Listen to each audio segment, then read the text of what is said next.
టేస్టీగా ఈజీగా అయిపోవాలి, స్వీట్ షాప్లో కొన్న టేస్టే ఉండాలని అనుకునే వాళ్ళు రండి, పాలకోవాలు చేసేసుకున్నాం. టేస్టీగా చిక్కటివి 1/2 లీటర్ దాకా పాలు పోసుకొని దాంట్లో కొంచెం కుంకుమ పువ్వు నేను వేసాను, మీ దగ్గర ఉంటేనే వేయండి. దాంతో కాస్త పాలు మరిగాక ఏ కప్పుతో పాలు వేసామో అదే కప్పుతో కప్పుడు పంచదార వేసి, పంచదార కొంచెం కరిగాక 2 కప్పుల దాకా పాలపిండిని కూడా వేసి, ఇక్కడే అండి అసలైన పనితీరు ఉంటుంది.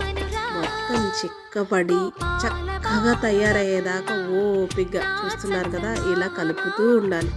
ఇదే ఈ మిశ్రమానికి అసలైన ఘట్టం. స్టవ్ ఆపేసేసి చిక్కబడ్డాక చల్లారి పెట్టుకుంటే ఇగోండి ఈ మాదిరిగా రెడీ అయింది. చేతికి చూసారా ఎక్కడ అంటట్లేదు. చేతితో చిన్ని ముద్దల కింద తీసుకొని మీకు నచ్చితే రౌండ్ బౌల్స్ చేసుకోండి. అదే పాలకోవా లేదా పాలకోవా బెల్లంలాగా ఇలా చేతితో అదిమితే మంచి షేప్ వచ్చేస్తుంది. చూసారా పాలకోవాలు ఎంత బాగా రెడీ అయిపోయాయో. అబ్బా!